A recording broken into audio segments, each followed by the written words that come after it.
You'll notice that I'm using a microphone. My name is Betty Weiss, City Planner. I have an announcement regarding today's meeting and the meetings we have scheduled for the Ad Hoc Subcommittee of the City Council regarding the Plan Santa Barbara General Plan Update. Today is March 11th, and we're meeting in the David Gephardt Public Meeting Room. And with the schedule of upcoming ad hoc subcommittee meetings, a decision was made to have them taped and televised so that more people and the full council and the community could follow these discussions for this phase of the plan. And I wanted to make a few announcements regarding the television coverage. Again, the first one is that we will be needing to use the microphones throughout the discussion today. So we have microphones for all the committee members and for staff to use. And then when we get to the public speaking portion, we have the podium with the microphone for people to make their comments. In speaking with the Channel 18 TV folks, the schedule they have planned for us is to have these meetings broadcast live each Friday that they're scheduled, as well as a pretty extensive rebroadcast. The exact times and days for each rebroadcast may vary a little bit, but they will also be placing the tape of the meeting in the city's Granicus system so that once they are loaded online, the meeting can be viewed at any time from the internet that you'd like to view that meeting. It probably will take, being that these meetings are on Fridays, at least till Tuesday before the online access will be there. However, today's meeting will be rebroadcast tonight at 9 p.m., Saturday at 10 a.m., Sunday at 5 p.m., Monday at 12:30. Hollywood. Yes, and Tuesday morning at 11. So that's what I understand from the TV staff is they'll be filling in the rebroadcasts on subsequent days when they can, and then again the most flexible option for people will be to look at it online. So that's my announcement regarding the meeting, and this is a little bit different setup than we've had in room 15. I think it'll have a little bit more formality. Our suggestion, I won't be calling people by name around the room. Anyone who wants to come up and speak during the public portion can come. Just kind of file up to the podium, I think might work for that part. But I'm going to turn this over to John Ledbetter for some preliminaries at this point. Is that okay? Mr. Ledbetter. Thank you, Ms. Reese, members of the Ad Hoc Subcommittee. My name is John Ledbetter, Principal Planner. I'm managing the Plan Santa Barbara effort. What I'd like to do is very briefly go through the agenda here, and then we can turn that over to the committee. Essentially, we were given direction at the last City Council meeting of March 1st to continue the work of the Ad Hoc Subcommittee. And the Council asked us to put together a schedule of between 5 and 6 meetings over the next few months with 1 or 2 check-ins with the Council in between to gauge the progress. And so that's what we've done. And based on the topics that were raised at that City Council meeting, we've endeavored to include those in these what we call the approaching schedule. And that's the first item on our agenda today, is to go through the approach with the subcommittee and make sure that this seems like it'll work, and more specifically to look at the topics and see, like, are these all the right topics? Do we need to add any, subtract any? And is this the order? Do you feel comfortable with this order? So that's the first item. Now, typically, as we go through the agendas for the upcoming meetings, we'll have different topics, and each one item on the agenda will be more distinct. But I think for this first meeting, and maybe perhaps for the second meeting as well, the second and third items kind of cross over, and there's a lot of overlap between the discussion of density unit size policies, which is item number 2, and then the types of projects to be encouraged. There's a lot of overlap there. Lastly, we did want to address the issue content-wise in terms of feasibility of the types of projects that are being encouraged. And the idea, and this is, I'm kind of sliding now over into the approach, this first item here is that public comment would be held off till towards the end of the agenda so that the committee has as much time as possible to work on these items here. And then there'd be a wrap-up following public comment very briefly so that those recommendations can be, we can record those, and we'll keep those running for the report backs to the full council. So with that, I would like to turn it over. Before we get into the agenda, the chair of the Planning Commission has joined us today and has requested that he speak, and so we would like to honor that and have him speak briefly for a few moments and communicate and before we jump into the agenda. Mr. Justice.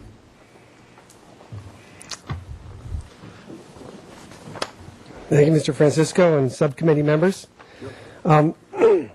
You've heard a lot of testimony in your previous meetings from Commissioner Lodge of the Commission, and I wanted to come back to you and remind you of the view of the majority, the supermajority of the council of the Planning Commission, in terms of kind of the operating and guiding principles that we came to agreement on when we forwarded to you our recommendations. And our recommendations really had two parts.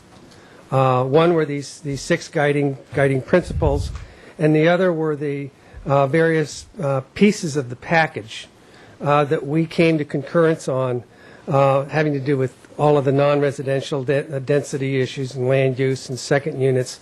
And we knew that you were going to take our comments and modify them as you felt most appropriate in the deliberations from October through the end of the year and now into the new year. What I want to bring to your attention is that these guiding principles that we put forth were concepts, basic, good planning concepts that we wanted you to keep in mind as you go through that process of assembling a package that can get a supermajority vote of the City Council. And I just want to review for you those 6 basic principles, because I think they really represent the heart of the Commission's 5.5 years of volunteer work to try to bring you the best possible package of planning prescriptions that we could do. And those 6 were basically, 1, to maximize and meet the sustainability framework that is core to the city's values, and particularly the living within our resources piece. Secondly, to provide for an adaptive management framework to deal with unintended consequences. We knew there was some risk involved. Thirdly, to mitigate significant environmental impacts as much as possible. And fourth, to make sure that the policies adopted are internally consistent and coherent. One doesn't complicate the achievement of another policy. And fifth, to be realistic, practical, and garner community support. And finally, to support the economic vitality of the downtown and the city at large. And we think that those 6 guiding principles still need to be kept in the discussion as you deal with these density issues, as you bring back to the City Council, hopefully, some sense of agreement on how to move forward. Because next week, the draft EIR and the draft plan update will have been on the streets for 1 year. And I know that it's been a priority to try to get a decision here. And so I want to really encourage you to move forward as best you can. And lastly, I wanted to let you know that I've met with city staff, and the City Planning Commission has scheduled an item on its next week's agenda to kind of check in with ourselves about where the general plan is, to get a sense so that we can have a discussion amongst ourselves as to where we are, where you are going, and how we can support coming to a decision sooner as opposed to later. So with that, I just wanted to provide that kind of the majority view on things. So thank you. Thank you, Mr. Justice. Onward and upward. Yeah, so with that, I would suggest that we now turn to the first item here to confirm the overview and the topic. And although I didn't include the approach and schedule, I think you all got a copy of that. I do have some extra copies here if somebody needs one. Again, sure. One of these. Do you need one, Frank? The essential approach is to have this series of 6 meetings between now and May 6th, with a check-in in between after the first 3 meetings, following this basic format of every other Friday meeting, where we put together a brief agenda with some selected few attachments, and then base that on these topics that we understood that the council wanted to cover. So that's probably where a good place to start would be the topics, and I'll turn it over to you. Very good. I assume both of my fellow committee members have looked at this agenda, and I'm wondering if either of you think there's anything missing or something that's on there that shouldn't be on there. You mean today's agenda or the overall? I mean the overall agenda.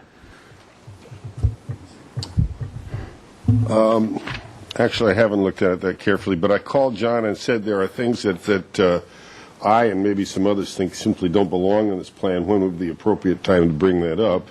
And he suggested towards the last 2 sessions, which is fine by me, so we can crack some of the nuts that are like unit density and that sort of stuff first. I think that would probably fit into the remaining issues just fine. And Mr. White? I raised this at our last council meeting, and that is that it is simply a matter of I think I've learned this about 4 times over the last 5 or 6 years, and I just want to, so I don't think it'll take me long to learn it for the 7th time, but it's to go over the sort of measure-y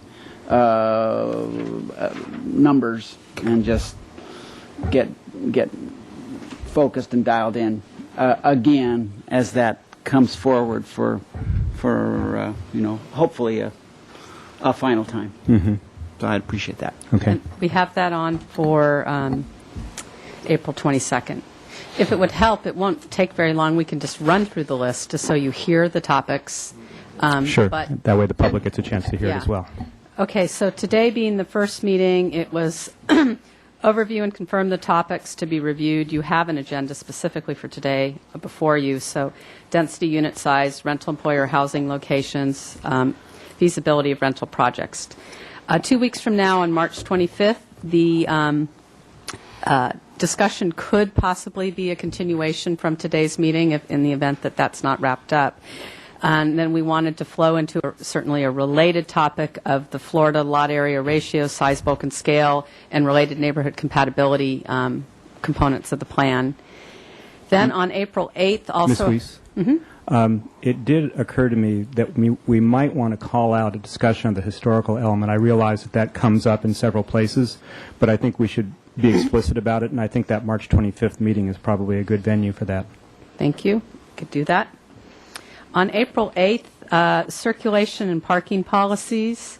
Also, again, our approach on all of these topics is to, where appropriate, dig into the actual document, provide you the attachments highlighting the portions of this document so that as topic by topic, when we get to the end and do the cover to cover, we will have already touched on a lot of this. So, for example, in the circulation and parking, we'll be reviewing in detail that chapter, but as well as highlighting other areas of the plan that relate to circulation and parking. Air quality and the highway setback buffer discussion, and the adaptive management program. Those were the 3 topics for that day. The April 19th is the date. Now, at that point, we will have held 3 ad hoc subcommittee meetings, so we felt on April 19th we would check in with the council. They asked for a midway type of review, and our goal for that meeting is to review progress to date and confirm any direction going in the right direction, restudy whatever on the subjects you've covered.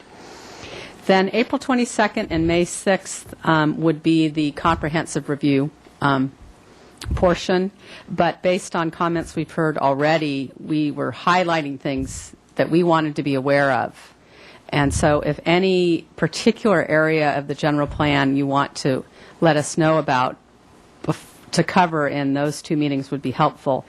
But again, from comments already, we want to look at the noise policy, the non-residential growth or Measure E questions, second units or granny unit discussion, and then again falling into whatever the remaining issues are. And we felt that we should assume one final meeting on, again, Friday, May 6th, to cover all of those. And then approximately 2 weeks later, go to the full council for final direction. So we think there's room to cover every topic, but again, any heads agree. up beyond this outline, please, we'd appreciate that. Okay. Thank you. Well, we've given you a couple, and if others occur to us, we'll get that information across. Okay. With that, if there's no other preliminaries, why don't we start on today's agenda? Okay, so that moves us into item number 2, density and unit size policies. And again, the format here is to put these sort of fundamental basic questions out there for your discussion so that we can garner the appropriate feedback that we need to move forward. With the overall objective, one of the key objectives here being to reduce building sizes, the question then becomes, should variable density be replaced by average unit density program at the existing density? And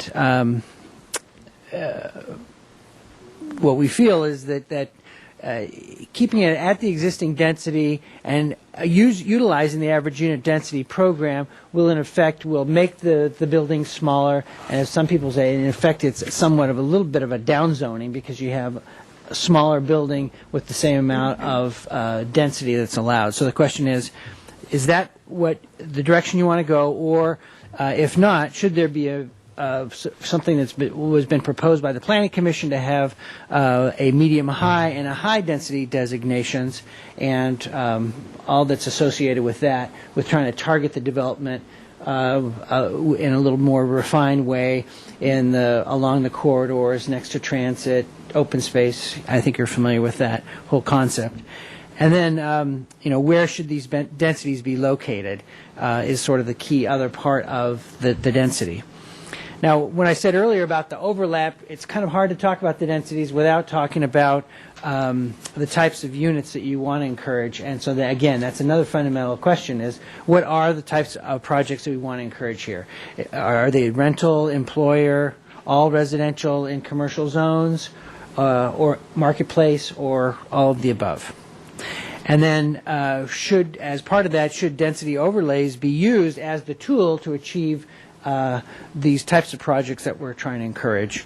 And if so, what would be the appropriate percentage increase for these overlays? And then finally, where would these overlays be located?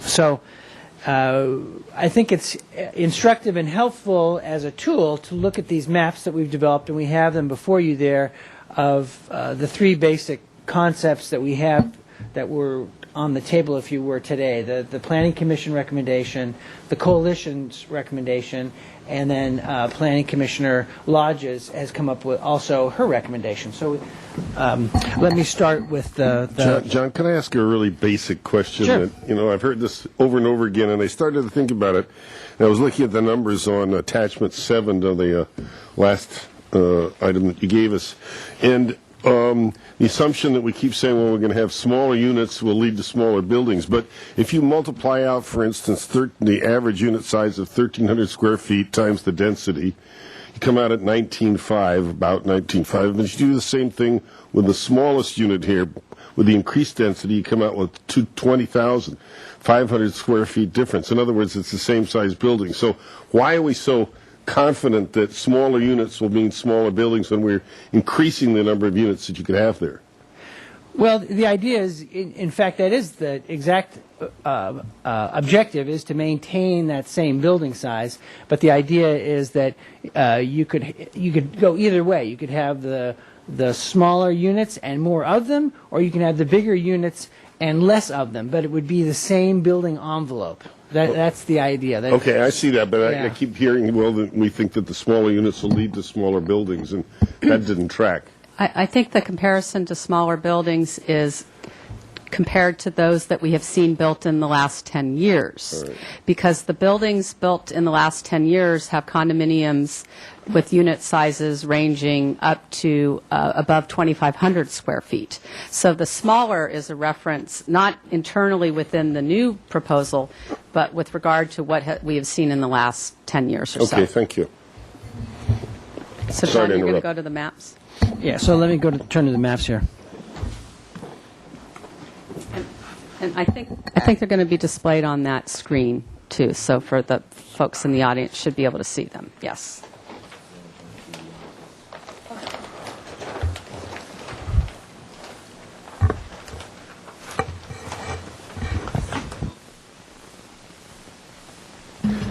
So just to remind the subcommittee members and members of the public that are tuning in and watching this, what we're focused on these maps are the multifamily districts.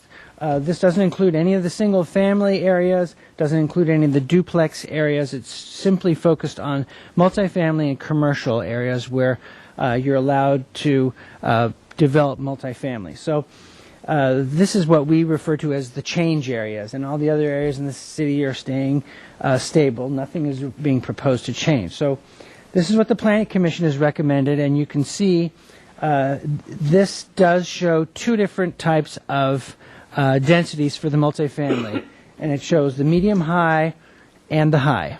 And I'll start with the medium high are this muted red, pink color areas here, and also this lighter sort of a tan color on the other side of 101 around Cottage Hospital, the Lower East Side here, and some parts of Upper State Street. The high areas are La Cumbre Plaza, Calle Loralis by Delavina, and then obviously Upper State Street in the downtown, in the core of the downtown area, and Milpas. The third component of it is the location of the overlay, and this is where you would see the highest densities, but they would be limited to just rental and employer housing, and that is represented by the hatched areas, and you can see that up in Upper State Street area, and again in the downtown core, over on the west side, other side of the freeway, Milpas, and over here on Salinas. That doesn't represent a zoning change, just an overlay on an existing zone. Exactly. All the zoning is basically staying the same, and what you're seeing is what used to be the variable density would be then replaced with a average unit, which would split variable into two different densities, if you will, the medium high and the high. So that was what is proposed by the Planning Commission. And then here you have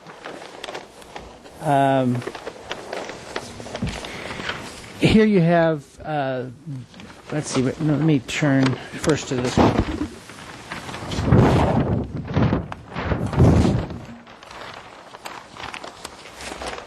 At the last meeting you had in 2010, the Community Coalition came together and proposed a variation on the Planning Commission proposal. And again, you see the two designations, medium high and high, represented the medium high with the red, the light pinkish and the dark being the high density for commercial, and then in the multifamily area, you're just showing the medium high. So instead of having, as opposed to the Planning Commission recommendation that showed with the dark orange some high density in the this multifamily district here in the west downtown, they're showing all the multifamily areas to be medium high, and the only place that you would get high would be in the commercial districts here. And then the overlay is somewhat changed here so that you'd have, it's a little complicated, but you'd have two different types of overlay. You'd have, like the Planning Commission, you'd have the 50% overlay for a good portion of it in Upper State Street along the west side here over by Salinas. But in the core of the downtown, you'd have twice that. So you'd have 100% density increase in these core areas of the multifamily. So effectively what that means is that you'd get those higher densities that the Planning Commission proposed, but you wouldn't get them for market. You'd only get them for rental employer.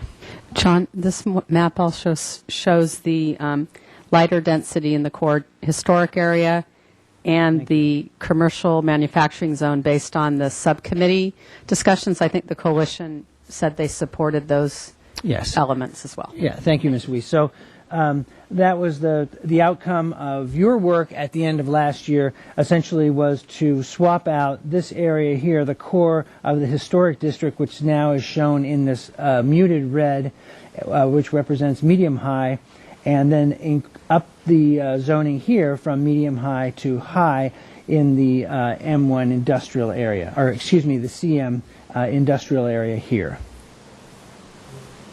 So those are the changes between these two are the reduction of the high density in the medium in the multifamily along the west downtown, the swapping out of the core area for the industrial, and then creating two different overlays on 100% and 50% in order to get those higher densities. But you'd only be allowed to get those higher densities up to 67 dwelling units per acre for the rental and employer type housing. Mr. Chair, may I ask a question? Oh, please. I know we're not supposed that parking is not the topmost item on our agenda today, but could you show the area where now one space per unit is allowed?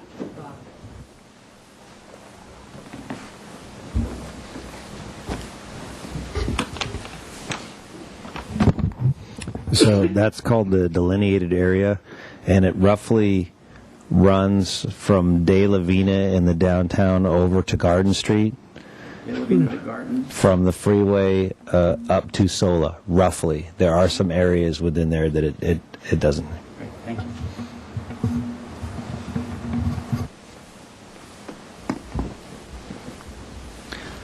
Any other questions on this option before I move to the next one? Okay. And then, Yeah, actually, John, I do. This is medium high with a 100% rental boost, correct? Exactly. Okay. What's the state's recommended bonus density? Isn't there a state recommendation? the state doesn't have a recommendation, although they do have a requirement of a 25% bonus density when a project is proposed at the very low to low income ranges. So if somebody comes in with 100% a project that all of the residential units are at this very low and low, then the state law requires that you give them a 25% bonus plus a couple of other incentives. Typically would be like a modification or a break on the parking or a lot size, something like that. And would that apply to this rental housing or not?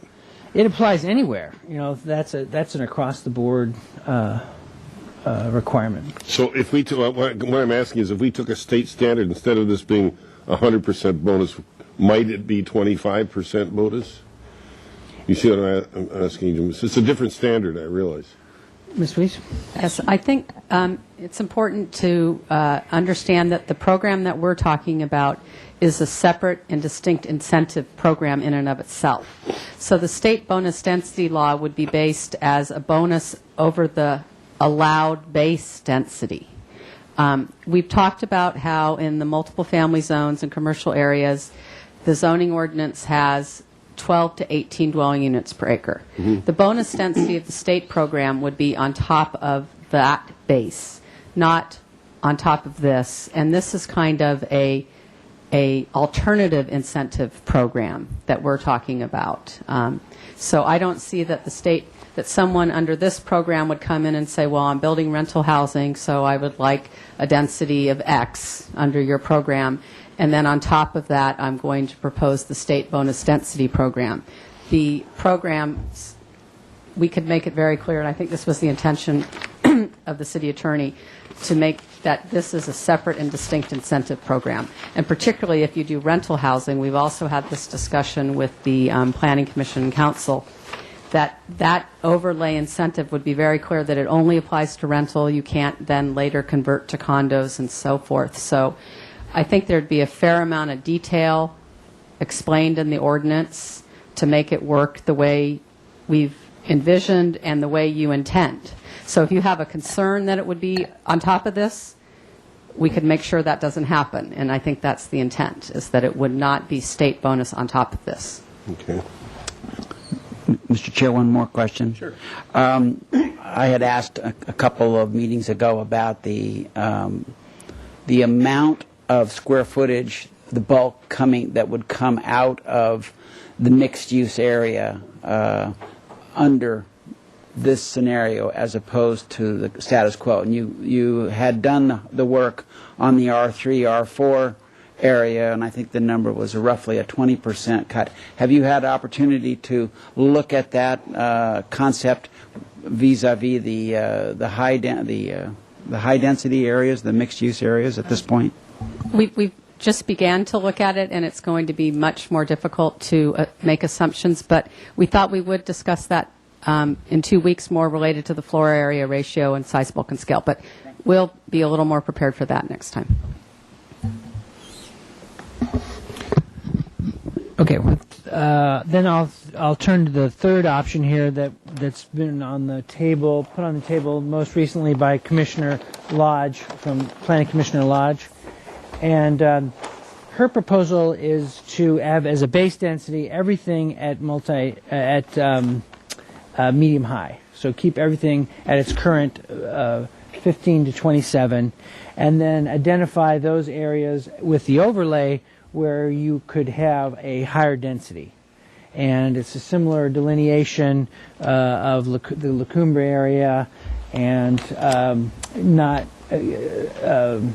including the historic downtown core, but including all of West Downtown and Milpas in the industrial area. At that point, I don't think it was really specified as to how high those densities would go, but the idea, I think here, and I'll let her speak for herself later during public comment, but the idea here would be that everything would remain the same except in these in the overlay area. At some later you would specify how high you'd want to see that go up for rental employer housing, and I would presume also for all residential, since she's also proposed that as well. So those are the three most recent density and overlay proposals that have been on the table that we've heard as staff, and so, it's to you now as to what makes sense, and to try and bear in mind these questions again is, do you want to try and focus the development in certain areas by splitting out the variable density, or do you want to take a different approach, maintaining the existing variable density, and then what type of housing do you want to encourage, and then where do you want to see that? Okay. Questions or comments from committee members? Please. I need to one more question. John. So would you best describe this as status quo with an overlay? Is that the fair way to describe this, is Commissioner Lodge's suggestion? No. With a rental overlay? Yeah, I would say so. Except for the unit size. Keeping it simple. It's not Except for the status unit quo. size. Because it involves the average unit size program. Right, okay. The density range is essentially yet to be finalized with the unit sizes, because this is where the policy direction area, but yes, could be 15 to 27, and depending on the unit size, that's the change from status quo. Thank you. So you end up with smaller buildings at the same density. Right. Mr. White? Thank you. And I didn't bring Sheila's letter with me, but my recollection was that the overlay is applied to rental housing and to employer-based housing. Those two, not for sale housing at the higher density. Am I correct in that? That's not going to work for today. Right. To have conversation with someone in the Actually, audience. maybe, Ms. Lodge, why don't you come to the microphone since this is the topic under discussion? Let's just clarify that.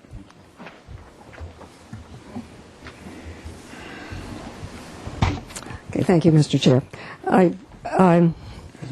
My intention was that the existing densities remain, that there be areas set aside where there could be, and with existing densities, as much as 100% bonus density for rental, for employer housing, and even for limited equity co-ops.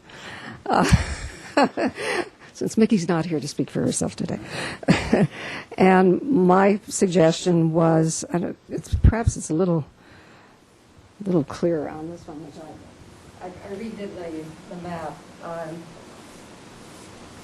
Essentially, everything remains the deep pink, but the areas that have, thank you, are outlined in red and in purple are where, and out here as well, La Cumbra.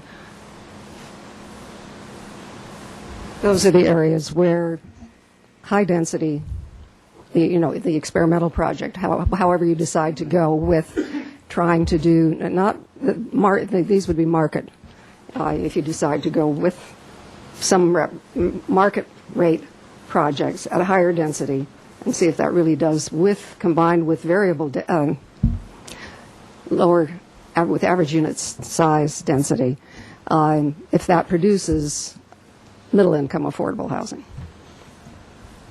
I'd like to ask a clarifying question. Sure. This has come up a couple of times, but when we say employer housing, again, this goes back to the Planning Commission meetings. I understood that employer housing could be either rental or for sale, but under some agreement of an employer. Is that your? That was my understanding as well. Yes, that's okay. Okay. And so just what we're looking at this map, the hatch area would allow high-density rental, employer housing, as well as for sale at the high density with the smaller size units. Yes. Yes. Okay. That's what I just heard. Well, and I want to make sure I'm for correct. Sale could be those would only be under the employer housing. Oh. The standard only and not market rate. Market rate would be in the limited area, really downtown Milpas, outer La Cumbra, where Mr. Francisco's proposal of experimenting with some higher density projects to see that combined with the smaller units, average unit size, might produce affordable market rate housing, middle income affordable. And forgive me if I'm grinding this thing all the way down, because this actually is if I'm correct in my thinking, that it is a move, it's a change, it's a change of what we've been looking at, and I just want to make sure that we're clear on what we're looking at here. Well, the crosshatch areas there would allow rental, employer, and, as the term, experimental, for sale, market rate, small unit projects at the high density. If you're looking at my map, it's the areas that would allow the high density would only be the ones that are outlined in red or purple, which limits it to Milpas, La Cumbra, and inner downtown. It would not include the whole west side. Okay. So it is different than what we see on that, Right. The big map. Thank you. Any other questions? Thank you. Thank you, Ms. Lodge. So what's your map look like? That's why we're here. I mean, the questions, the options, I think the pieces are understood, and it could be maybe not any of the 3 or 4 that you have presented, but what do you all think? Thank you. So, fellow committee members? Mr. Chair, I've been anxious to hear what your map looks like. Well, then I'll dive right in. Because I think that the coalition work has massaged things, and that really is I would advocate for that map. So I'm waiting to hear what pieces stick with you and what pieces don't work for you and so forth. Sure. If I can go a little bit far afield for a moment, we had a panel discussion at the Unitarian Society last week about the primary focus was the mentally ill homeless. And I think most people in that room agreed that one of the reasons for the huge problem we have in that area is because of, in retrospect, a rash decision to totally revamp the state mental health system and try something totally different and hope that it worked. So that to me is a classic example of hubris in public policy making. The hope that community clinics would somehow replace the state hospital system in a seamless way and actually improve care for the mentally ill. Well, it didn't quite work out that way. And that's one of the reasons that that's a general reason why on the council what I have advocated is rather than jumping in as the Planning Commission, with all due respect, suggested with what to most people appear to be radically increased densities in various parts of town. What I'm suggesting is that a better approach, and one that I think will find a lot more acceptance with most of the people in Santa Barbara, is, as I've said, an experimental approach, where instead of just saying blanket, okay, these are the areas where we're going to have high density, and let's hope that it works, and let's hope that it gives us the things that we want. And I can tell you that a lot of people are very, very skeptical about any density increases. Instead, what I've proposed, and Ms. Lodge's proposal is compatible with that idea, is that we limit ourselves in time and number, some number of projects, and see how it goes before committing ourselves to increased density. I think given the experience that we had with mixed use on Chapala, not everyone was happy with those outcomes, and I think probably in retrospect even some of the developers were not happy with the outcome. Given that recent cautionary tale, I think we want to go slowly on this. And in a way, I think that this really doesn't, it doesn't detract. It detracts little, if any, from the kind of program that the advocates of immediate high density have been proposing, because the reality is we're not going to have a building boom anytime soon. And so given the economic situation, given the census data that I'm sure we've all seen, it was interesting to see that in the last 10 years the city of Santa Barbara has lost 1.3% of its population. I don't think there's going to be a crushing demand for new housing anytime soon, and so the sort of limit I'm proposing is actually not much of a limit over what would happen in reality anyway under the best of circumstances. So what I would like to see is something akin to this map, and it's a matter for me of deciding what is a rational number of projects to set as the limit for these high-density projects over what period of time. And I don't know if that's 5 projects or 7 projects over 5 years or 7 years or 10 years. I don't know exactly what the right number is, and that's something that we could talk about. But that's what I would propose as something that would give both points of view in this discussion a fair chance. Mr. Chairman, would the numbers you're proposing include housing authorities projects or be independent of those?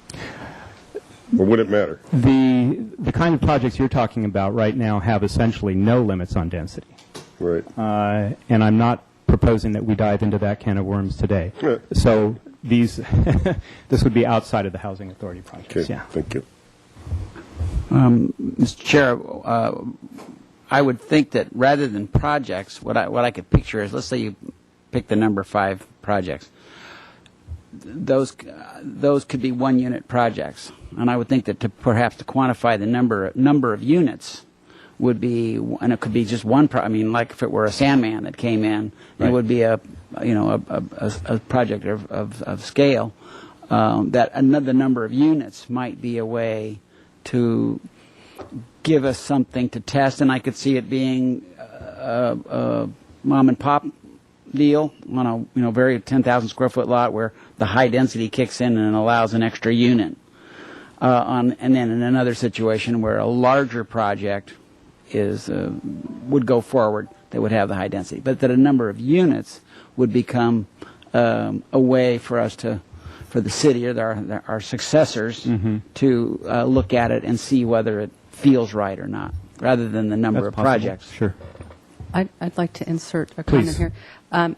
From the staff point of view, certainly the simplest way is a number of years, that an ordinance would be on the books and people could apply under that ordinance. You all had questions at one of your earlier meetings about how would this work. And if the program is available and it's on the books in the year 2013, any number of people would come in and submit an application under that ordinance, and they would be able to process their application under that ordinance.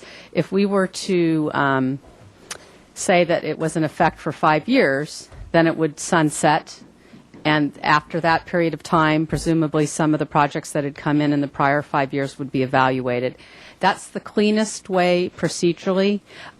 It is also possible to have a system where on an annual basis we would accept only X number of units proposed, and they would come under an ordinance. We have a program like that regarding condominium conversions, and it's possible to set up a system like that, but we certainly just wanted to submit that the cleanest way to do it would be to have an ordinance in effect with a sunset date, and anyone that applies and accepted and processes under that ordinance is allowed to complete the review process. Now, whether or not they all go to building, to construction, and which projects we have to evaluate after that 5-year period is passed, we could see what that is. But there were questions raised at one of your earlier meetings, and I did consult with the city attorney, and I just wanted to pass on the simplest way is the time period on the ordinance. Thank you. Another comment that came to my mind as we've gone through this is, if you've got a handle on the number of units, then you're not really upzoning the entire city. You're creating a canvas upon which this experiment could occur. And it might be that it's going to be on the lowest east side at one opportunity arises, and on anyway, very different geographic places that the individual experiments would go on, but that the wider the range of opportunities, the more likely it is to happen, of course. So that's where, and as I recall from a conversation that one of our council hearings, that our attorney did tell us that you had raised the concern about once you put this on the books, that there would be the worry that we wouldn't be able to take it back, and that there would be a taking charge. That's a taking accusation. And we need to absolutely avoid that trap. So, and I agree with that concern and with the need to make sure that there is no taking, that it's more that it's the experiment, more that it's, okay, folks, you're having the opportunity, almost like a conditional use permit, which isn't a right, but it's a gift, or it's a special, it's a contract with the city on a conditional basis that a project is going forward. But the idea of having the broader range of opportunities, I think, gives more likelihood that we'd have something, that successors would have something to look at in 5 years, rather than I'll use as the other example, it's our granny flat ordinance, where it's been on the, yes, you can have a granny flat in Santa Barbara. It just there are 6 of them after 35 years. Right. And that's not the direction that I would like to see the experiment go in. Okay. If I may ask? Sure. Mr. White, you mean, you're talking about geographical area when you're talking about? Yes. Okay, thank you. Do you have an area you want to cite? Again, I think that the fear that we've heard from the folks that are concerned about the high density is that there's going to be high density everywhere.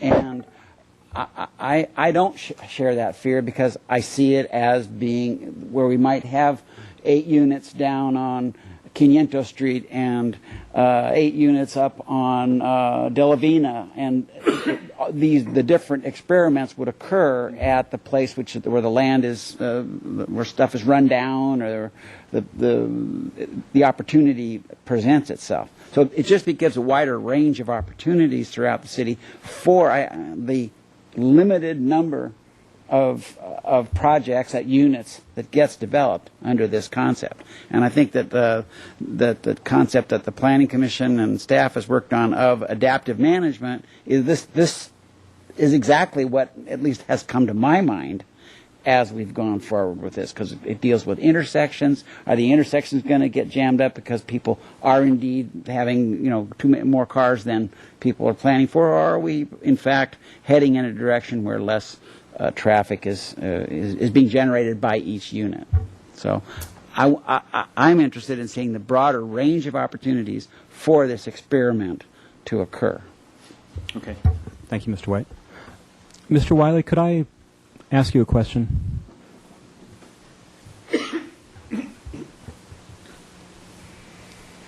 Suppose that we were to adopt this idea of having the experiment.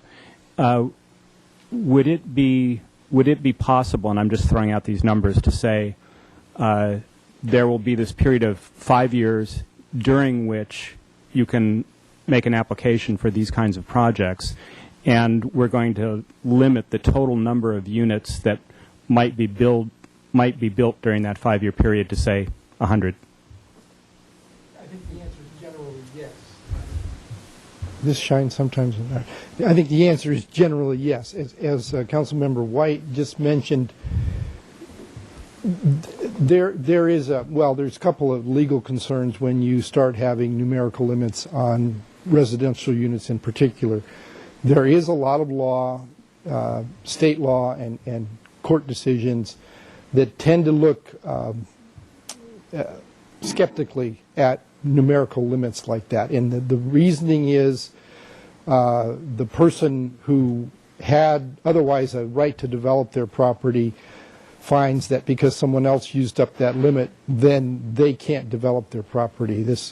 I know there's a famous case out of Petaluma in the early 70s that they put a cap of 500 units in the entire city of Petaluma, with some minor exemptions for affordable projects and homeowner type projects, small projects.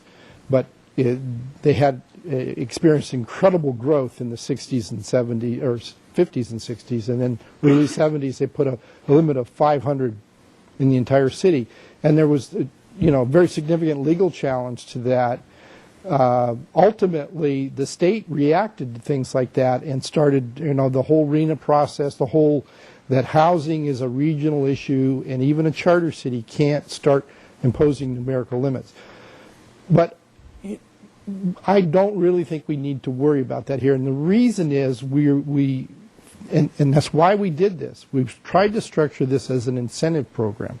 So in other words, the limits and the overlay really are based on the fact that the base zoning is there.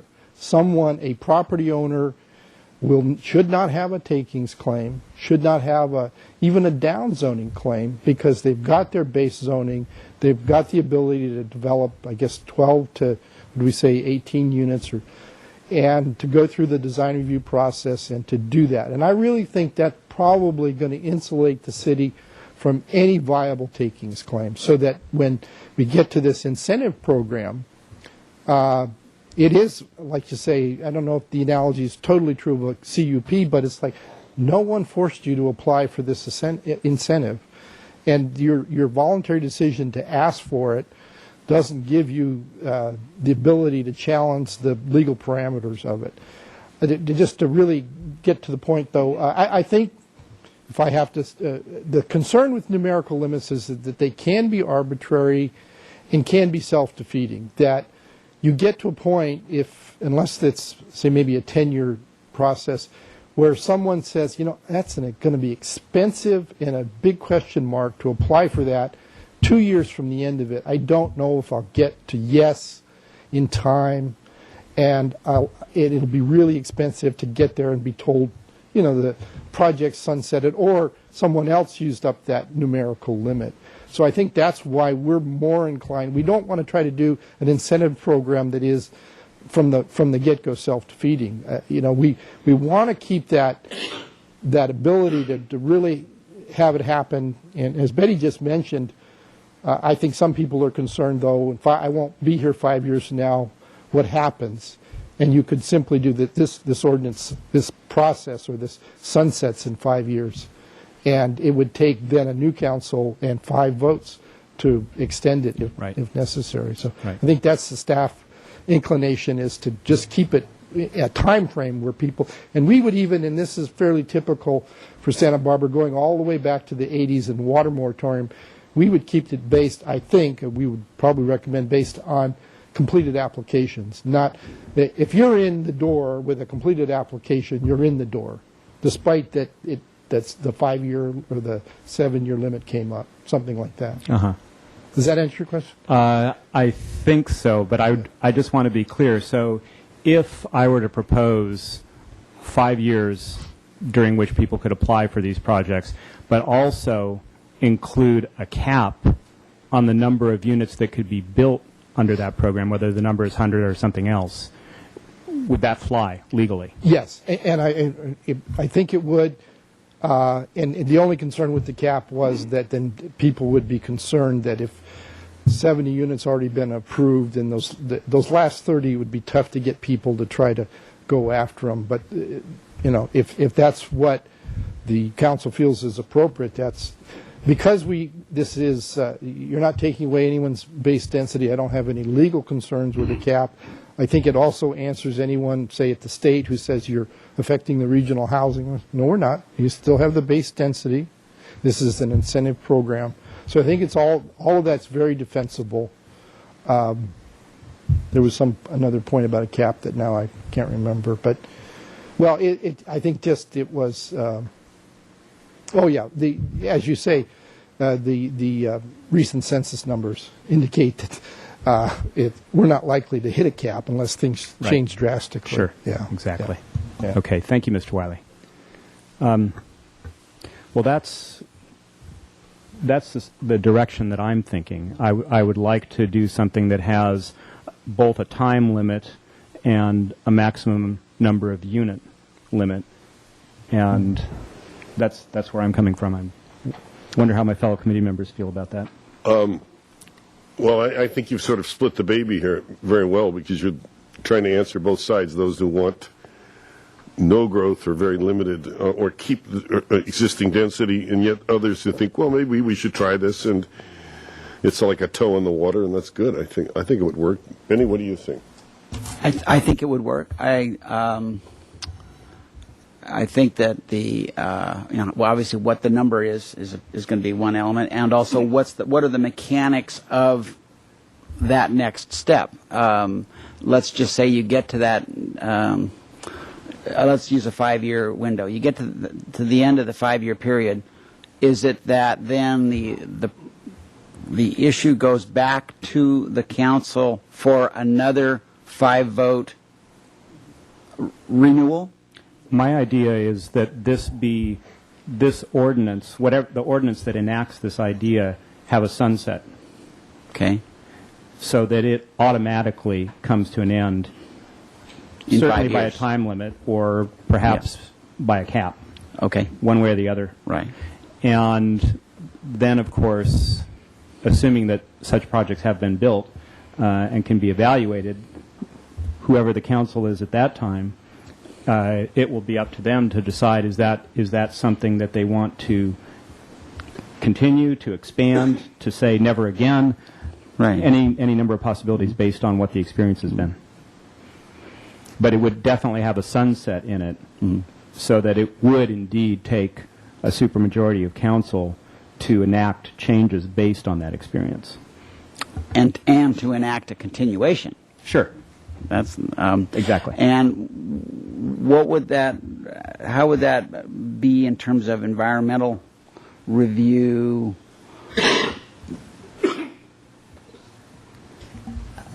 The idea is that following the adoption of this policy document, we'd move quickly into the implementation phase for the key priority things to bring about these changes.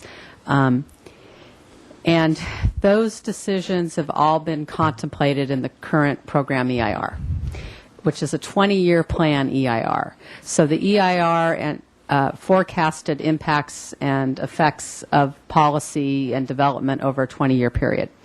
So the initial implementation directions, we're going to rely on the existing program EIR to the degree that it covers it, which, again, it's pretty substantial. I think it'll cover it.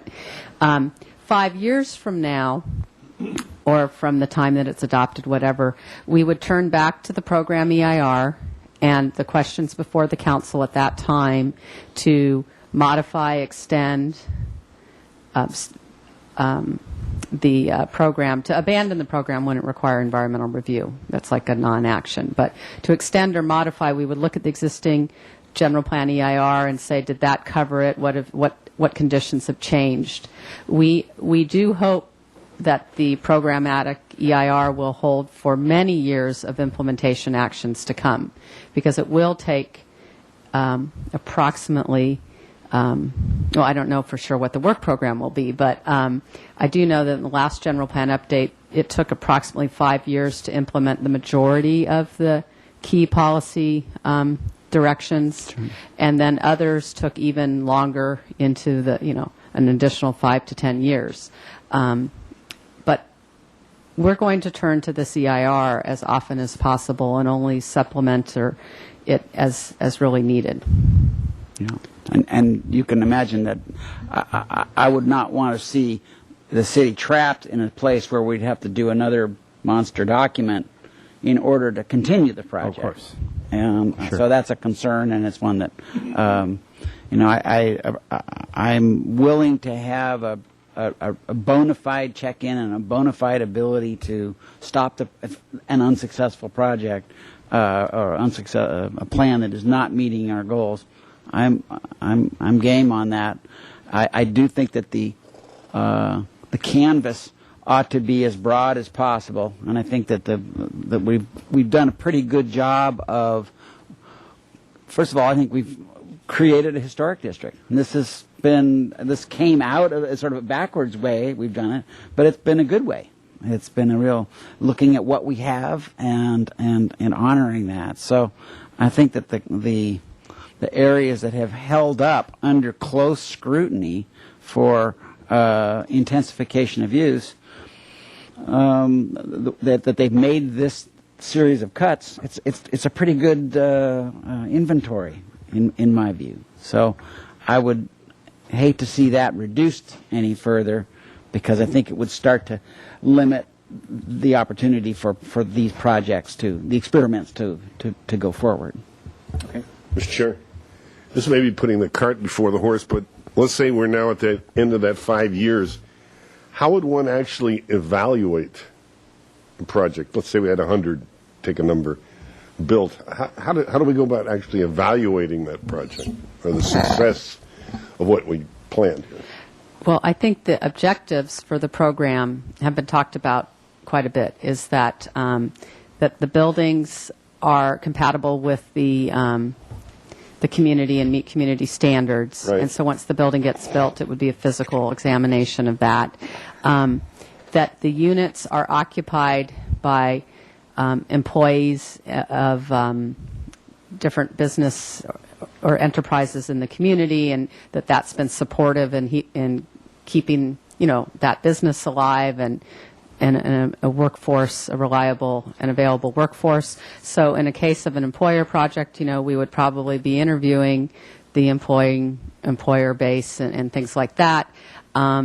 Also, we would look at the tenancy, what are the income levels of the people living there, what are their driving and automobile habits, how long have they been here, different demographic information, since another objective is to have the units support the workforce in general, whether or not it's tied to a specific employer, as well as provide, I guess, little a type of affordability and accessibility of units to people. So we would be evaluating based on what the objectives were, and that would be through physical inspection as well as, demographic and other type. So it's doable, but it's a big project. Is there? What's doable? Evaluation. Oh, I don't know that it would be a big project. Again, we do a fair amount of review and getting the project through the process. And just during the process, I could see either it be a planning commission condition or a staff letter to the applicant. These are the things that we're going to want to evaluate in 5 years. So it would be pretty clearly expressed throughout the process. And again, I think that's a component of this adaptive management, that we want not just to be approving and something moving on, but thinking about why was it done, and we're going to check back on it. So.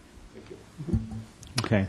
Well, what I would like, if there aren't any more comments on this. Well, one comment is this: the staff made it early about the conceptual 100 units, and that the people who get that. How would you determine that someone is eligible to go forward? That they have a completed application. That, to the uninitiated ear, sounds pretty easy, and I can assure you that getting a completed application is not an easy process. You have spent many times for a project of any scale. It could be a year, could be longer, and spent a lot of money to have crossed that threshold. So it's a real commitment that somebody has made to go forward, usually with a real intention to do so. Sure. Good point. What I would like to do is propose a straw vote. And I think we haven't really discussed this, but in my mind it goes hand in hand. I think that the average unit size approach to variable density is the correct approach. I think it certainly seems as if it's more likely to achieve the result that the city thought it was trying to achieve with the earlier variable density ordinance. So I would like to suggest that that we as the subcommittee approve this idea of average unit density as the variable density metric, and also propose that we allow a limited number of the high density projects within an overlay region yet to be delineated, and that we allow applications for such projects over a period of 5 years, and that we set a cap of 100 dwelling units maximum during that 5-year period. And I just want to see if we have support for that. Obviously, I'm putting out this number of 100. I don't know if it's perfect. That's something we can talk about, and we can revisit that next time if need be. But I just want to see if that idea flies. So, for me, both ideas, the concept of a limited time and a limited number work for me.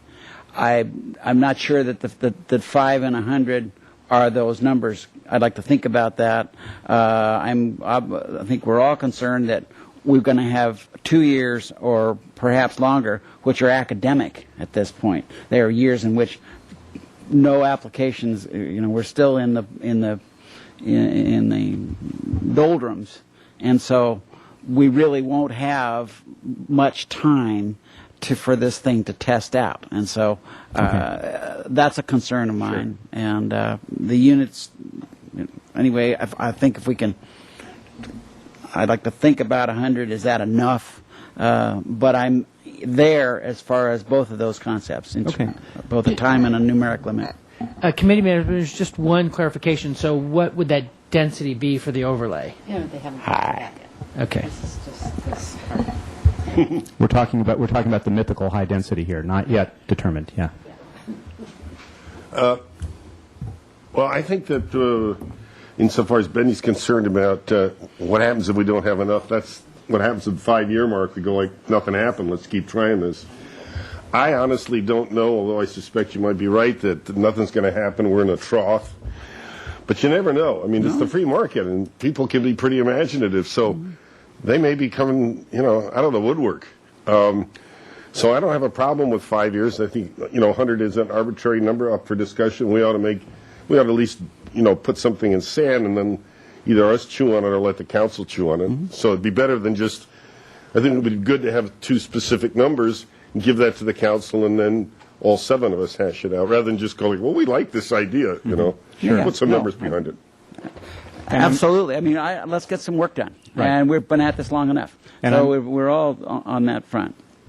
I'm hoping that between now and the next session, we'll all have a chance to think about this a little bit, and I'm sure we'll be hearing from various people about whether these numbers are realistic or not. But that would be my proposal, Okay. that we endorse the average unit size as the variable density metric, and that we, whatever these high-density projects are to be, we allow applications for such projects during a period of 5 years, up to a maximum of 100 units, and then that opportunity sunsets. So Yep, I think we have a unanimous work product here. So the next question I think that we need to turn to is the actual overlays themselves. What are the areas that we think these sorts of projects would be happening in? And I will... Oh, actually, you know what? We've only got a little more than an hour here, and we've got many members of the public sitting patiently. Why don't we have public comment now and then move on? Okay. So if you would like to make a statement, please come up to the lectern and just state your name,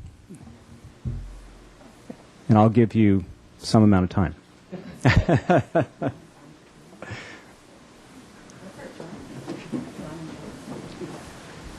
So there's not a shutout. I'll get up and say a few words. John Campanella, and I appreciate the opportunity to talk and to be part of the process. And I think we are making progress to try to get to a goal and get before City Council, which is good.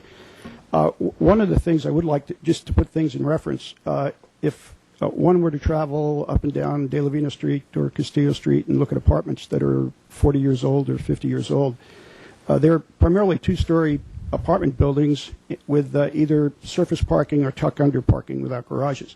These are anywhere from 30 to 50 units an acre, depending on what the size of the units are. And if you would just get on one of the realtors' websites on how many units are being sold in that particular building and what the square footage of the parcel is, you'd see that.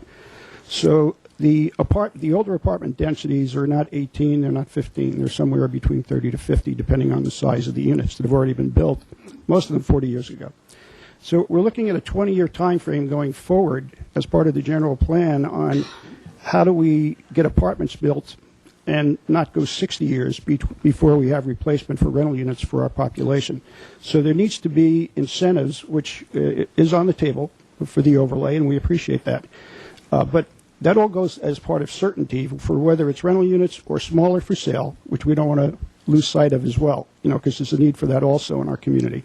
So I think the more incentives that can be done, the better, but also certainty, which is why I'm a little concerned about a cap at a number over such a long period of time, because I think if there are opportunities out there, if there's opportunities to do 50 units or 40 units, if there is a full acre site that you can assemble, I think people should take advantage of that because the economics will be better.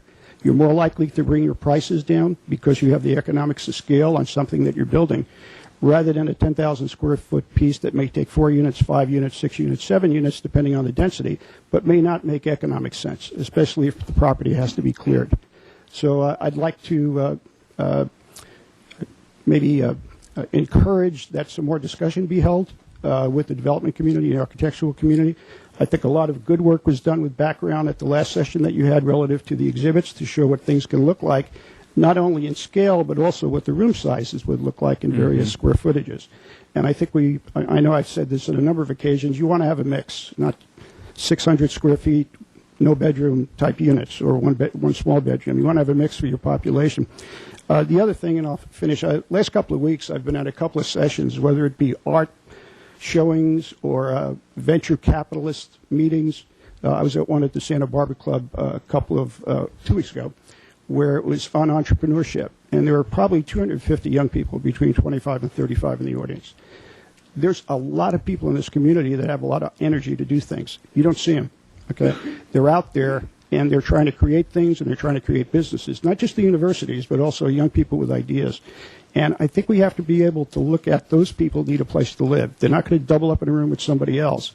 We need to improve the housing stock in order that we will have success, that they will get rented. We do keep our workers here. So appreciate some flexibility and also some consistency when we go through it, and be able to have some determination. The 100 units is just too small a number at any period of time to either have the economics work for 3 projects or have people make the commitment to spend the time trying to assemble properties to make it work for the people that need housing. So, Okay. thank you. Thank you, Mr. Campanella. Mr. Chair, Mr. Campanella, what is a number that works? Or you want to think about that, and if you're at the next meeting, come back with something that. Yeah, I think it has to consider what we need to look at are relative land prices, size of the parcel, and also the fact that we have a podium-type parking, which is going to make the numbers. So happy to come back, and we can work on a matrix showing what works depending on what type of density it is in what area and what part of town, if that's okay. So we're trying to. That's one of the linchpins is you who have participated in these things for all these years understand we've got a few linchpins here, and that number is one of them. Yes, thank you.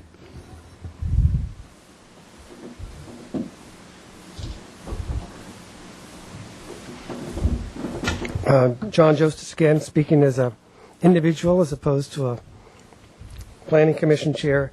I'm very troubled by seeing Ms. Lodge's map given the same degree of credibility as the hard work that the commission did in coming to its proposal. And I want to qualify that by saying that the coalition, through a very hard and deliberate process, sought to really refine what the commission did and give it the people's voice. And so I want to provide to you a basic 3-point plan that speaks to the density issue and speaks to the other things that are pressing matters for this city to resolve. And so and this is kind of a Reader's Digest version of what I want to talk about next Thursday, but I wanted to give you a kind of a sneak peek at, I think, what's important to talk about. And this is something I think can garner, and I'm going to try to stay in 3 minutes, do my best. I think this is something the community can come together with. First is to adopt the housing element as revised by the Planning Commission and your council based on the density prescribed by the coalition's map, which is, I think, option 1 here. And to get that done so that we've got a certified element, we're not precluded from applying for grant funds, and we're not spending additional staff and community time on something that is required by state law and needs to get done. Second, adopt the historic resource buffer areas and additional historic district policy protections that we talked about at Planning Commission and is a very active piece of this general plan discussion. And do it with clarity so that we can preserve the community DNA, particularly in the downtown area. The third piece is to create, and this is speaking to the 5-year concept, all plans are done in 5-year increments. So we're really talking about the first phase of a long-term vision. But create a 5-year downtown vitality plan that builds upon and focuses on the sustainable stepwise approach that we have put forth in our guiding principles and in our discussions at Planning Commission. and to treat that as the first neighborhood that gets a real focus of planning and partnership building. And what that would include would be to provide the impetus for institutional uses to relocate from largely residential areas into the downtown, to include and increase that vibrancy. We've already seen it with the Brooks coming downtown. You've got the GTE building that's sitting there with a lot of potential. Start to bring those institutional uses into downtown to vitalize and make it work better. Secondly, to build explicit public-private partnerships to renew and reinforce the downtown area as the historic and economic hub. There's too many storefronts that are empty and not working. I know it's outside of our control, but we've got to plan for that now. Third, to provide a transition plan for post-redevelopment area infrastructure. We're going to lose the funding to create the infrastructure as it ages, and we need to plan for that now. Fourth, to facilitate more efficient energy use and management through increased use of photovoltaic systems in the downtown area and electric charging stations in all new development outside of those historic buffer areas. And lastly, to incorporate the relevant Plan Santa Barbara policies that relate to those types of things from the land use element into this downtown vitalization plan. And leave the other stuff for another day. We've spent too much time and money, and we're not getting traction. Let's focus on what we can do now in the next 5 years, get agreement, and move on. Thank you, Mr. Joseph. Chair, I'd like to ask the same question I asked of John Campanella. What about the 5 years, and what about the 100 units on the density, the D word? On the density, I think what's been the average annual production of residential units in the city? The projection for this 20-year period is approximately 2,800 units. So over a 20-year period, that was assumed to be about 140 units per year. Mm-hmm. There have been years certainly lower and others higher. The production has been closer to about 100. So this was, I think, a little bit more than... I would go for a running average, so that in years you have lower housing production, you bank those units so that you can apply them when times of need come, because we need to provide for the have-nots as much as the haves in this community. That's the message we've heard for 5 years. Okay. That's the density piece. Now on the redevelopment piece, I think redevelopment is going to go into deep sleep here in, 4 years? Right. I think we have to look that 5 years out and start that focus on what to do next, involve the downtown community, the downtown businesses, the people that frequent downtown, not with a huge public process, but with a very focused, task-oriented thing of what would be the first 5 things we would do, where are the opportunity areas we want to focus on, and how do we facilitate those opportunity areas as a city to take advantage of resources and energy we have and do it at a private sector level and not have a big public-sponsored process. But don't have government get in the way. Have it help it out. Is that clear enough? Yeah. Thank you. I'm sorry, I know we're hearing from the public, but I've been thinking about your number thing, and maybe this could help you and the members of the public. Let's say it is on the upper end 140 units on average a year, which I think is high. Okay, let's just even say 100, which is an easier number to work with. So 100 times 5 years for this program. That would be 500 units.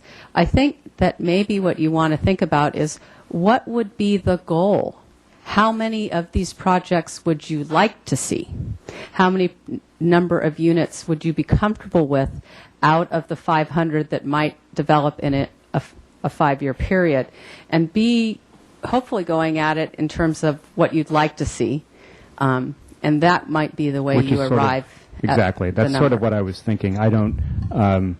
obviously, we're not going to be building 140 new dwelling units per year anytime soon. I don't think we'll be building 100. So what I was, just sort of semi-consciously aiming for was some portion, maybe 20, 25% of all the new units that would be built could be these kinds. That's sort of how I was approaching it. Anyone else wishing to make public comment? Mr. DeForest?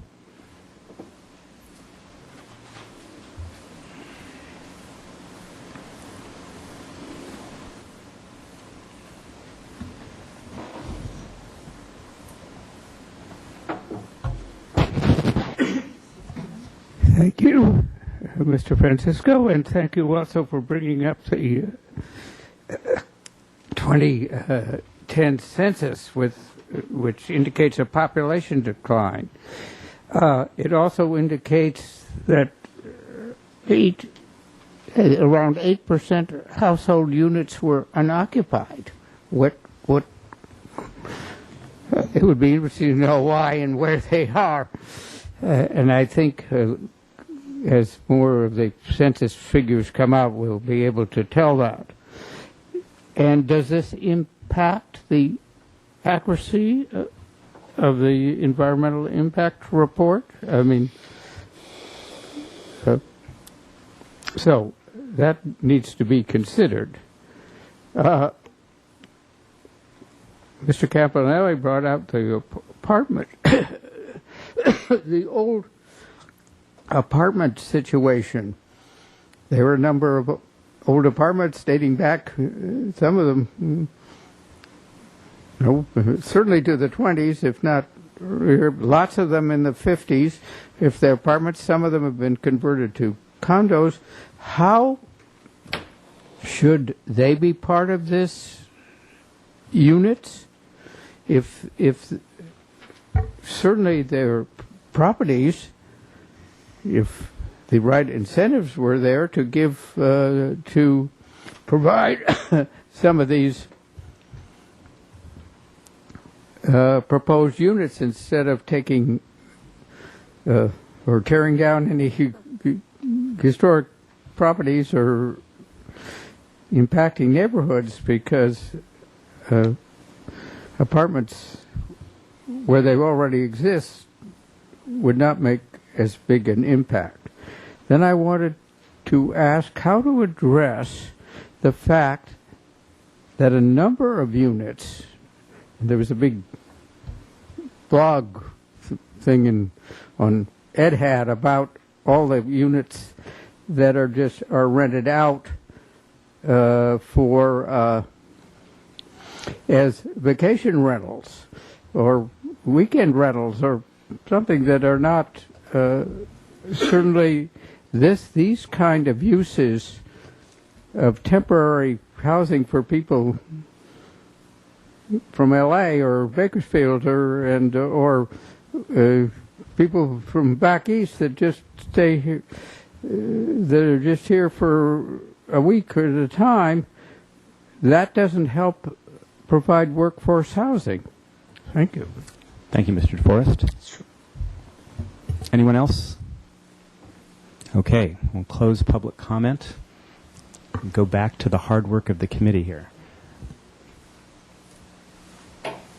So, I think the next thing that we want to talk about is the actual shape of this overlay, where these potential high-density projects would be allowed. We also want to talk about the nature of the rental and employer housing overlay and limited equity co-op overlay. So, comments from the committee members first. Well, I would go back to the proverbial, what is the title that staff is using? Option 1. Is that what you're calling it?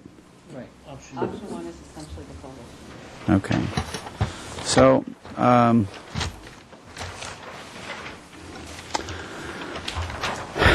I just think that the control that is being imposed by the number, and again we're not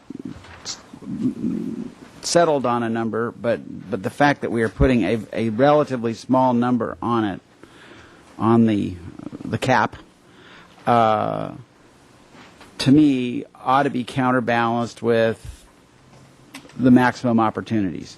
And I think that what we've had here is a real wringing out of inappropriate sites, historic resources. The traffic impacts are two key elements that have thrown out, for example, some of the areas on the west of 101 as being high density potential. So I would suggest, and then we're still going to come back and talk about 101 setbacks. That's going to be another topic, but that's another one which could limit high density. So I would ask that this committee consider supporting using the coalition layout as the foundation for this experiment. Okay. Mr. Hotchkiss. I'm still learning here. Okay. So let's. Are either of those on this map? Yes, the one that says option 1, medium, high, and high densities.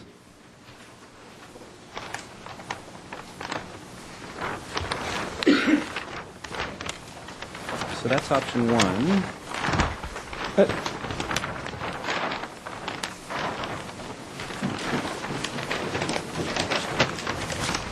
This is the planning commission recommendation.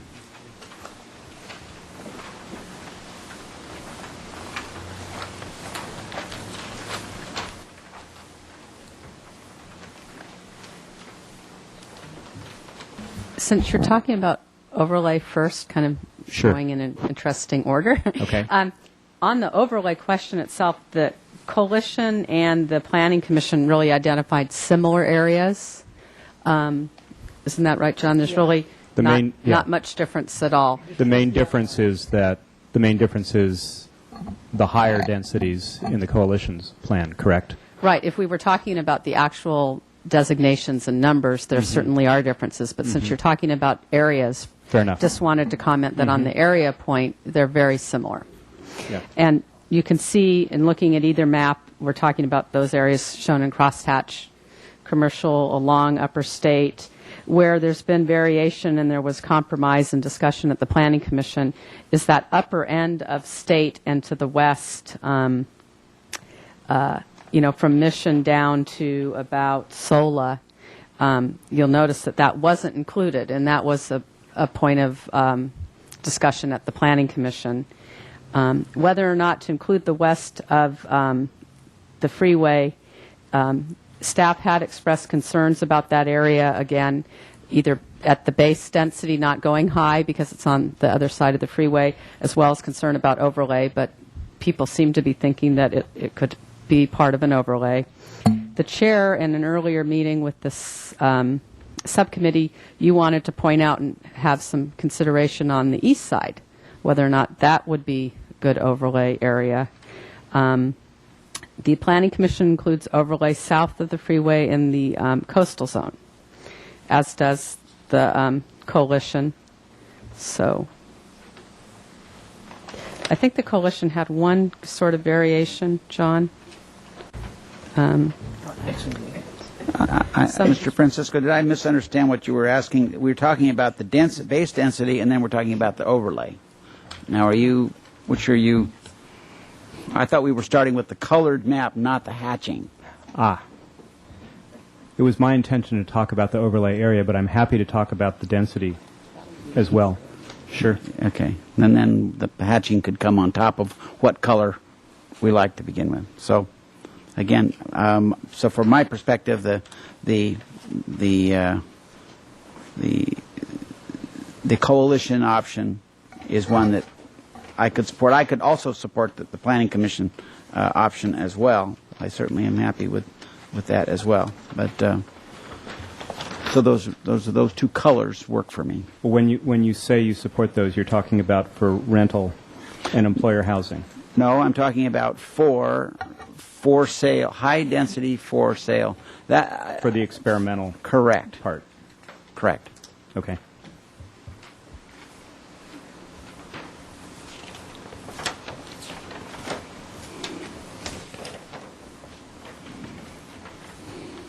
So maybe an important distinction here then would be, the for sale would be part of the base density. Is that correct what you're saying? Yes. And then that cross-hatching would represent, in addition to that, for rental employer.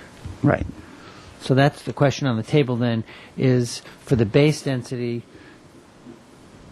what would you like to see the market rate at? Exactly. And I'm supporting the PC or the coalition options. Again, having placed a very strong control on the cap and the time, so let's let it run with as many options as possible for that under those limits. Mr. Chair? Sure. So what I'm hearing here is they're both going to be high density and medium high? Okay. Well, in general, I'm against the high, so just so you know where I'm coming from. Okay. But what we're talking about here is primarily, for the market rate, we're talking about these being the numbers for potential high density, but for a limited number of projects over time. We're not talking about that being the density for the entire region, no matter what gets built. And we're not talking about changing base density? That's where I think we get in trouble. That is the idea here. That these would be higher density than what exists now for those limited number of projects. And we've also talked about how the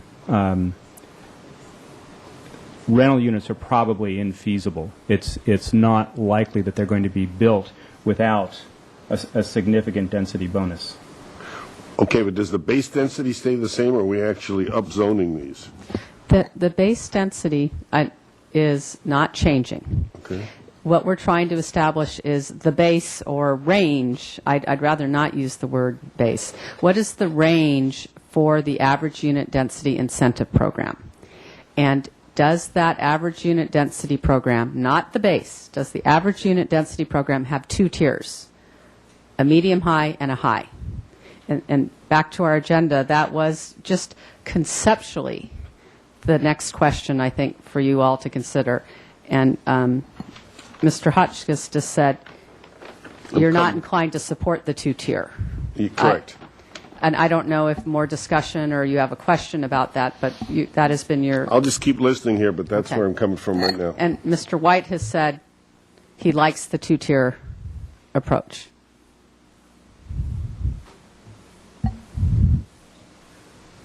And I could be convinced to go along with the two-tier approach, but I probably want a more limited red than what we're looking at right now. Okay, I just want to throw in the last question, too, once Sure. you start to talk about unit numbers. Let's say we're talking about a two-tier approach for right now, not exactly where just yet. On the feasibility, and this was a comment that Mr. Campanella made relative to what we see on the ground now, and in the bit of outreach and input we had from housing developers in the process, and particularly rental housing developers, the middle soft spot is somewhere around 40 dwelling units per acre. So if we're looking to have a incentive program be some 50% on top of something to achieve somewhere between 40 to whatever number you might be comfortable with, 50 dwelling units per acre, the base density of 15 to 25 would not get you to the comfort zone of the feasibility of rental. So in talking about the two-tier, the status quo is essentially 15 to 25. So the next tier would be somewhere from 27 or whatever up towards perhaps 35 or something. Then you could impose on top of that a 50% increase, and you start to get into the feasibility zone of the rental housing. So the Planning Commission recommendation for the high density was 27 to 45. Could you consider pulling down from the 45 and test this feasibility question in your mind? Somewhat, but I think there certainly is a point at which if the range on the base program is not high enough, then your incentive with the overlays and the rental really isn't likely to produce. So the comfort and caution yet experimental leap does, I believe, require the second tier of high density going up somewhere close to what the Planning Commission recommended to you. I think Ms. Weiss makes a good point. So if the second tier was at 30, that would put us at 45 with a 50% density, and that would meet, at least as we understand it, what developers have said is what pencils out. Am I right? Well, the developers are pretty cautious to say that it's a lot more than just a number alone. There are many key factors that go into the feasibility of a project. The density is an important one. The land costs to carry that density and the parking requirements and the review process. Those are the key points that are always made to us. So 40 was kind of the bottom of where they would be comfortable in doing a rental project. And then that was with the proviso. Your review process is a factor to be considered that makes the feasibility, the parking, and then the land cost. So I'd say 40 is at the bottom.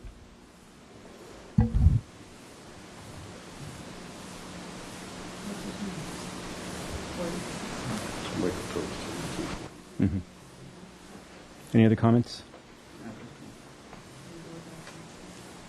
So, Mr. Hotchkiss, did I understand you to say that you might be comfortable with 2 tiers for this?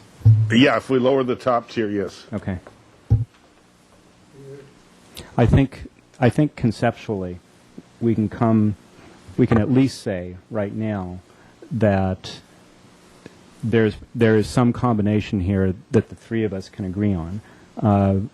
My concern is with details. There are certain places on this map in front of us, for instance, where I think the high density is probably too much. But I think if I can agree to having some high density areas, I just want to see a tighter constraint than what's in front of us right now. And it might be, I think it might be productive for the committee and maybe for members of the community as well to spend some time looking at this and not say today that this is going to be the final one, but be ready to make a final recommendation on something that both this committee can agree on and that we can recommend to the full council in our meeting 2 weeks from now. Does that seem like a reasonable approach? And I would ask, Mr. Chair, that you look, I mean, when I look at I'm looking at the PC map, and then, you know, even split apart and pull back and look at the option 1 map. Mm-hmm. There's a lot there. While the red, there's less red in the option 1. Yes. And there's less dark brown. There is no dark brown in the option 1. So I suggest that there was a lot of density sucked out of the PC proposal by the coalition, and so they're not the same. Sure. You have big movement that occurred in order to garner support from that broad range of groups. So I'd ask you to give strong consideration to that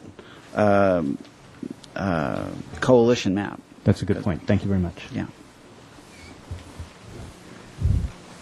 Okay. And here's another point that I know I've talked with several of in hearing and so forth about it is the proposal that is on the table now with the medium high and the high density proposes to take 20% of the bulk out of buildings in the R3, I'll call it the R3, R4 area. And that's a big chunk of this city. Take 20% of the bulk out. And the staff is working on the number, and I hope we get to see that next time.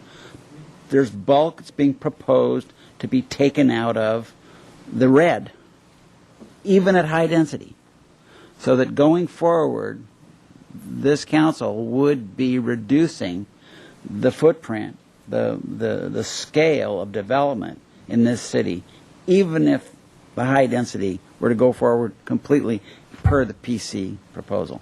And I look forward to seeing what that number is, because I'm hoping that becomes, that has been sort of Santa Barbara character has been something that that we've been talking about for the last couple of years, and that I think we are of a common mind that we really are intent upon maintaining that.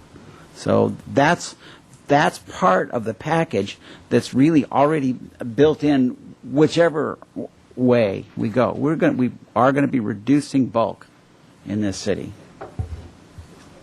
Very good. Okay, so Ms.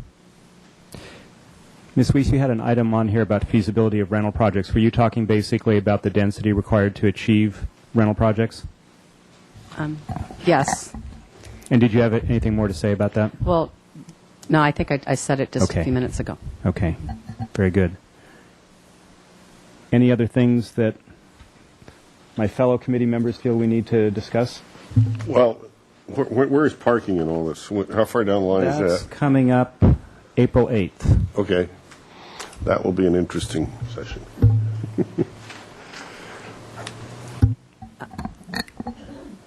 Anything further that you would like Yes. to hear from the committee? Well, perhaps. Okay. In the remaining time.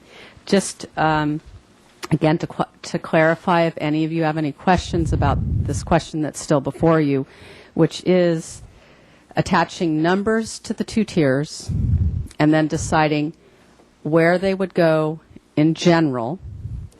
In general has been referred to as market condo, but I just want to qualify that, yes, that would be one likely use of it, but it is first in general that's how it would be applied.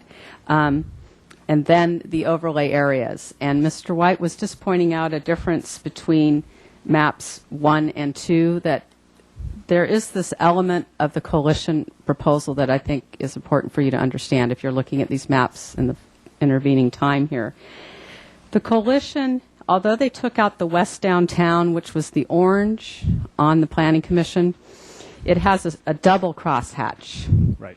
So my understanding, having spoken with some of the members of the coalition, understood that just taking medium high and applying 50% to it would not be sufficient for the rental feasibility. So that's why they said if you have 25 as your max density under medium high, 100% would bring you up towards 50.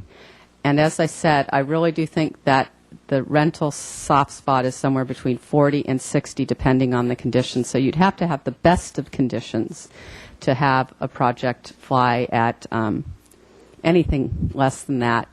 And the Planning Commission went up towards 60 in their recommendation based on 50% on top of a high. I mean, I hope I'm not getting complicated here, but you do need to think ahead. If you're looking at the coalition map, keep in mind that they had 100% bonus, not Right. just the 50. Yes. Okay. Ms. Weiss, could I ask you a question? Is there a substantial difference between 100% of the the double crosshatch and 50% of a higher density? If we come out with the same number of 60 or 50 or whatever it is it 6 of one, half dozen of the other? I think they need to be very close for that rental incentive ultimately. The policy question is back at the word did I use? I didn't say base. The normal, the starting place, and that's where you've heard from Commissioner White saying that he thinks that starting place for the market condition is where you need to be thinking about how high do you want to go. I don't want to put words in your mouth, but you've said that a couple times this afternoon in prior meetings. So the difference is not ultimately with the rental incentive work. I think everyone's on board that whatever you're multiplying, it needs to get you into the 40 to 60 range. Right. The question back at the base, I don't want to say base, back to the beginning is for the market condition, what average unit density program numbers do you want for a developer to come in and build the smaller, by design, attainable condominium? And that would be most likely in the high density program for the areas that we've shown here. What I'm asking is, and it's just a layman's question, but is there any real difference between achieving that number one way or the other? Yes, what I'm trying to say is, yeah, the difference is not in achieving the rental. The difference is back at the beginning on what do you want for the market. Okay. That's where the difference occurs. And just to clarify one thing, or to elaborate on that, I should say, is it gets back to that question on the front of your agenda: is what type of projects are you trying to encourage? If you only want to encourage the rental employer, then 100% of that lower would get you there. You know what I mean? Yes. But if you do want to try for, as an experiment, some of these affordable by design at market rate, then you have to do, a little bit higher for the high density and then only 50% for the overlay. Okay. See what I mean? Yeah, I'm just not clear why we get different numbers, but I'll work on it. Don't worry, I'll get there. And I'd like to speak to why I've focused not on the rental overlay, but on the for sale density. The scenario where rental densities, I think, could happen requires a change in federal law. We'd have to really hearken back, which is what built the apartment buildings of the 50s and 60s around here, was the accelerated depreciation, and I'm not going to bet on that. Although it could happen, as we know, things are in such flux that even that could come around as an option. But what I do see that has created development demand around here is people buying the condominiums, and there's more value created in the condo, the high density condo approach, than the rental approach, and so people will buy a unit. And it may be for their retirement, but meanwhile they rent it out. I think you've heard me talk about that a little bit. So that there's an incentive to build those units and sell them, and a significant number of them do end up in the rental market. It may be for 1 year, 5 years periods of time, but they do end up as part of our housing stock. Some owner-occupied and some renter-occupied. So that's why I've been so focused on having some chunk of high-density for-sale market-rate units. Fair enough. Any other comments? Staff?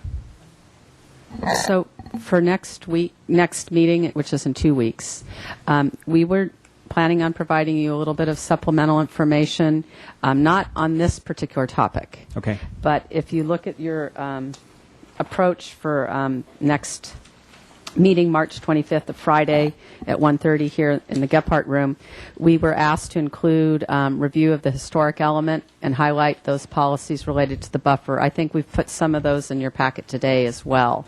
So we can talk a little bit, give you some background on that. Mr. White has asked for information about this reduction in size, and I think I may try to get with you personally a little bit on that so that our expectations are a little bit aligned. And then we've already, again, today provided you with charts on floor to lot area ratio and statistics on a number of projects. So you will get a small supplemental package. Okay. But this is, to some degree, a continuation of Sure. today's, from what I understand from Sure. you as well. And if you do have if you do come out with some supplemental materials, if you could possibly come out with those a few days before the meeting, that would be great. Right, Then our members goal of the is- public can look at it as well. Yeah, our goal is to get them out on Wednesday for your Friday meeting. Great. But looking ahead, and now that we understand you're more or less, you're in support of the approach, I know that Mr. Dayton is already looking towards the April 8th agenda. It may be possible to get some information out early. We are going to post it all. Many people may have found this on the Plan Santa Barbara website posting, and so that's where the information will be. And again, just a little feedback. If you find that this did you find this packet in the simplified approach acceptable? Okay. Then we're moving forward on this schedule, and to the degree that we can present any information in advance beyond the 2 days, we will. But our basic program was going to be that by Wednesday you would have it. And then I'd just like to quickly summarize what staff sees as what the outcome of today's deliberations have been. Sure. Basically, the straw poll vote on average unit density is the correct approach to replace variable density. 2, to allow a limited number of high-density projects with the stipulation that there would be a 5-year sunset on those policies to allow that, and a cap on the number of dwelling units for now somewhere around 100. So you'd have this 5 to 100 ratio as a starting point. And then in terms of the overlay, looking at some variation of either the coalition or option 2 in terms of the location of the rental employer overlay. And then 2-tier there. And also support of limited 2-tier, possibly within the overlay area or some variation of that. Is that good? Sounds Yeah. correct to me. Okay, and I have one piece that I've raised before, but I want to put in here as each of you look at the colors for future what you might be able to support. Number 1, for sale units are the only way that a project can go underground with parking. And now that has to be a big enough parcel, 20,000 square feet or more. But that's the only way that there's enough value in the project to get underground with the parking. So that's a good reason to go with the higher density for sale option. It'll allow the parking to go underground. You can even expect it to go underground. Maybe it even could become part of the written in. It's okay. You go this density for sale, you're going underground with the parking. And number 2, the one scenario that started to spook me that we saw some drawings of was at the highest density rental, was taking the high density and then putting the rental overlay on it. That's when we started getting into 4th story and over 45 feet. And I would rather trade off the higher density that's going to have a lower it's going to have less bulk above ground, so that just feels better to me. Mm-hmm. So I just want to put those 2 points out there. Thank you. Okay. I believe this meeting is adjourned. Thank you.